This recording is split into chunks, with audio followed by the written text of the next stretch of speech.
Listen, if you're about to make a decision in your life, a life-altering decision, and you start to dream about your teeth falling out, these teeth, you see this? These?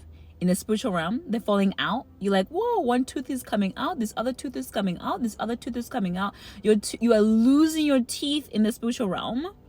What that means, simply put, is you're making a bad decision. You are making a decision and you're not able to discern between good and evil. Your decision making is not able to discern good and evil. Let me give you an example. Or let me not give you an example. Let me give an example. Actually, yeah, let me give you an example. So if you're about to get married and you're like, I'm getting married in 3 months. I'm on the way to the altar in 3 months. And then you start to dream dreams of your teeth falling out of your mouth in the spiritual realm. Whatever decision you're about to make, whether it's you walking to the altar and saying yes to this woman or yes to this man, or you're about to say yes to a house, yes to a degree in Timbuktu, do not go. Because it's showing you in that dream that you're not able to discern between good and evil. You're about to make a decision that's going to cost you. It's going to cost you. It's going to have grave consequences. Now, I had a similar dream years ago, but this was in relation to buying a home. And the dream was, we got into this home. It was nice. Very nice home. On the outside, it was nice. In the spiritual realm, it was trash. And it wasn't trash because the house itself was bad. It was bad because the person that was selling it to us had other motives. They had other motives, and they were not telling us these motives, okay? But God, who sits on the throne and humbles himself to look at every single man and their motives, was able to show me in the dream, do not purchase that place. They are going to deceive you. Now, in the dream, my husband and I were getting flooded. We were in a flood, like the home started to flood. And I could see this person that had sold it to us, that had pitched the idea to us, and their friend, and they were just watching us. They were not coming to save us. They were not coming to help us stop the water from entering the home. They were just watching us in silence. Like they knew, they expected that to happen, and they were just kind of like marveling at the speed it was happening. Yo. That's flood. But let's go back to teeth. So if you're about to make a decision, if you're about to get married, you're about to purchase a home, you're about to move to, I don't know, Scotland, pursue your master's or your doctorate degree, and you start to dream your teeth falling out, and you start to, what's going on? What's happening? That decision, take it to God. Go on a fast and say, Lord, is this your will for my life? Because Hebrews 5 says this. Hebrews 5 verse 12 says, for though by this time you ought to be teachers, you need someone to teach you again the first principles of the oracles of God, and you have come to need milk and not solid food. So it's saying here in verse 12 that you should know these things by now, the basics of salvation, but you now need other people to teach you the basics of salvation. And you've come to need milk. When babies drink milk, they don't need teeth. Milk does not need teeth.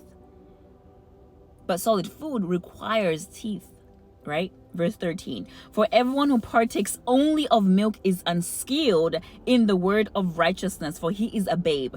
Everyone who partakes in the simplicity of the gospel, they're not able to eat the meat of the gospel. They are unskilled and they are considered a babe in the spiritual realm. So when you dream that, you're basically seeing yourself retrogression. You're going backwards in skillness of righteousness, okay? Verse 14, but solid food belongs to those who are full age, that is, those who are able by reason of use have their senses exercised to discern both good and evil. They have exercised their senses. Which senses from us?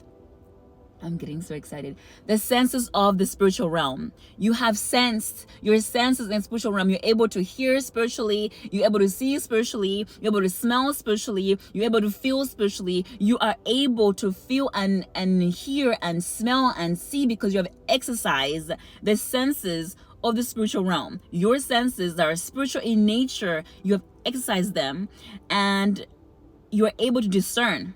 You are able to discern between good and evil. Now, to amplify or to add on to this scripture, Job 33 verse 14 talks about like men sleep, like God tries to speak to you once and twice, but you do not perceive it. Man does not perceive it. So he waits for us when deep sleep comes upon men, and then he opens up their ears to like pull them away from Sheol. Guys, that is spiritual ears. That is spiritual ears. So Job 33 verse 14 says, "For God may speak in one way or in another, yet man does not perceive it. In a dream, in a vision of the night, when deep sleep falls upon men, while slumbering on their beds, then he opens the ears of men." Those are spiritual ears. Those are not physical ears. He opens the ears of men and seals their instruction in order to turn man from his deed and conceal pride from man. He keeps back his soul from the pit and his life from perishing by the sword. God keeps you from the pit and from perishing by the sword. How? Bring instructions into your ear, your spiritual ears. But if you're not able to discern between good and evil, that is a babe. Losing teeth in the spiritual realm is showing that you can't even feed on solid food, nonetheless meat. So you're making decisions without being able to discern between good and evil. Your decisions are based on being unskilled in the spiritual realm because your senses, your spiritual senses have not been exercised properly. So if you're about to make that decision, pause, stop. I don't care if your wedding is in 3 days. Take those 3 days to fast. Take those 3 days to fast and ask God, God, is this your decision? I don't want to get into this marriage and then say, Lord, help me. I made a mistake. No. Is this your will for my life? Is this person your will for my life? And if you have to cancel a wedding, cancel a wedding. It is easier to leave a wedding on the altar than break a covenant of marriage. Covenants of marriage are so hard to break. So hard to break. So don't just walk into a wedding talking about, well, I miss my ex, so I have to make a decision now, or I'll be embarrassed. I'd rather you are embarrassed, but you're spiritually free. I'd rather you are embarrassed, but you're spiritually free from a marriage that is outside of God's will for your life. Please, y'all, don't just jump.